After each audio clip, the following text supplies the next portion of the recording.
to ask him about. But I've been Right. watching for like the last year, and he does. He repels love, Interesting. but he is one of like the best people on the face of this planet. Like, he's consistent, he's supportive, very encouraging. He'll help anybody out. He's a giver, right? But you try and get that man a compliment or show some kind of like love, attention, or affection, and it's like this flip switches on, and he's like a whole Oh, asshole. that's Um, unfortunate. it is, and I'm just kind of like, wow, what? Like that meme, who hurt you? You know. Right. Um, but then I also see it in myself sometimes, and it's just like that real Mm, or imagined fear of being received or loved or left or abandoned or lied to. I don't know which one it is for right.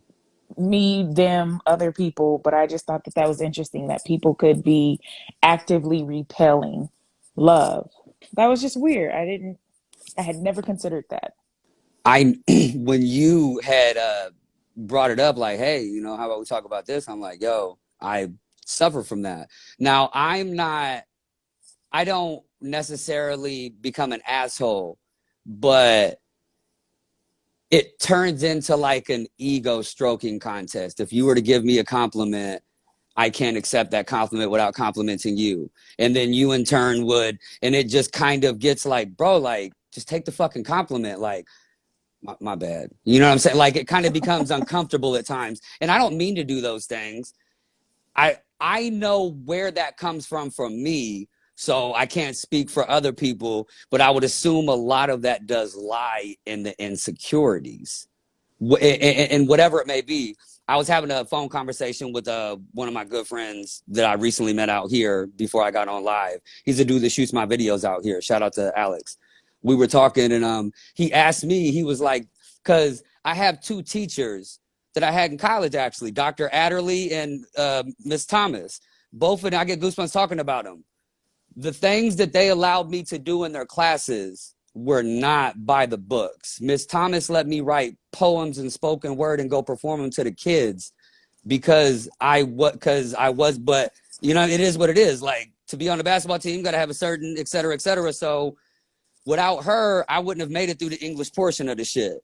Dr. Adderley did the same shit for me with anthropology in the philosophy class. Like, he allowed me to create my own little bogus ideologies and like my own little bullshit critical thinking ideas. And he allowed me to do that. And like, even sometimes work in groups with like Lamont or like somebody like that. Like, it's just dope that there's people like that. So when Alex had asked me like, well, do you still talk to them people? To this day, I just talked to Miss Thomas on Facebook. You know what I'm saying? I reach out to Dr. Adderley when I can, like, to this day.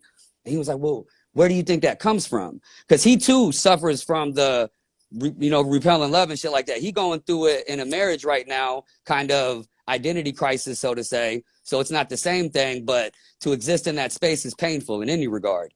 Mm-hmm. So for me, I told him, I'm like, I know I had absent parents. I know I had absent role models, et cetera, et cetera. So when I'm able to find people to replace that for me, I gravitate to that. Mm-hmm. Now, the sick part of that is that it's usually people that have to let go, and it's not personal. Like, I have to go help other students, a babysitter. I got to go back to my life now. Like, I'm not your mom or your big sister. Like, I got to go now. It was always some shit like that for me. So the abandonment that I felt before they got there was occurring more, like when they would leave type shit. So for me, the reaching back out to them in a sick way is still kind of toxic because it's simply, you know what I mean? Like, as great as it sounds and like, oh, hell yeah, shout out your teachers. There is a great part of that still exists for sure. But I know where a lot of that comes from. It's not like that it's not genuine, but a lot of that is selfish for me. Like, I got to do this because I'm still healing from shit.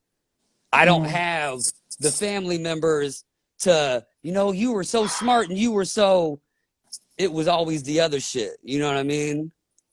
Oh yeah. You know what's funny when you talk about family members? So there's five of us from my parents, and then my father, after him and our mom divorced, we have a little brother. Um, Mm-hmm. but my sister, so she's the oldest of five.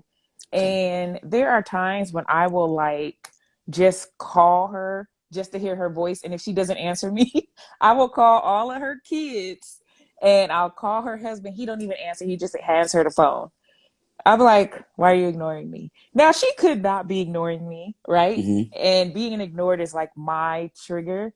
But Hmm. it is funny to me that you mentioned family in that aspect because I definitely probably have a some level of a toxic relationship with my sister.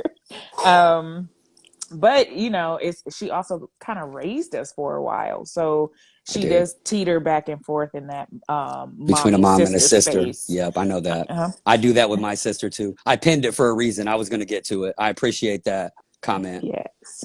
Oh, yes. Do you feel, I think that's JG. Do you feel It that is. when you resist love, it's because you subconsciously don't want to be let down by them?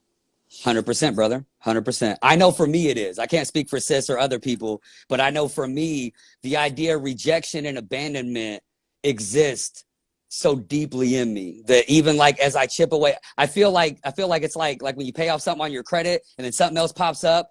That's what it feels like. Like even like when I heal from a little bit of it, someone will die that I can't say goodbye to.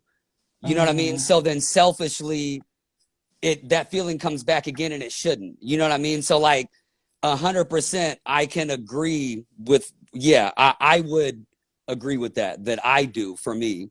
How about you? Oh, I think for me, I'm okay with rejection. Like if we don't connect, we don't connect. If I'm not it for you, I'm just not it for you. So I'm okay with it. It's the uncertainty that I struggle with. It's like I don't know what this means, or I don't know what that means, or I don't know if this means that that person is on their way out, or what their expectations are of me, and am I going to live up to it? What kind of responsibility is this gonna, you know? That part. So it's almost easier for me to be rejected, and I think sometimes like I'll push and I'll poke to get the rejection so that I don't have to live up to the hype, and I definitely don't have to be the letdown.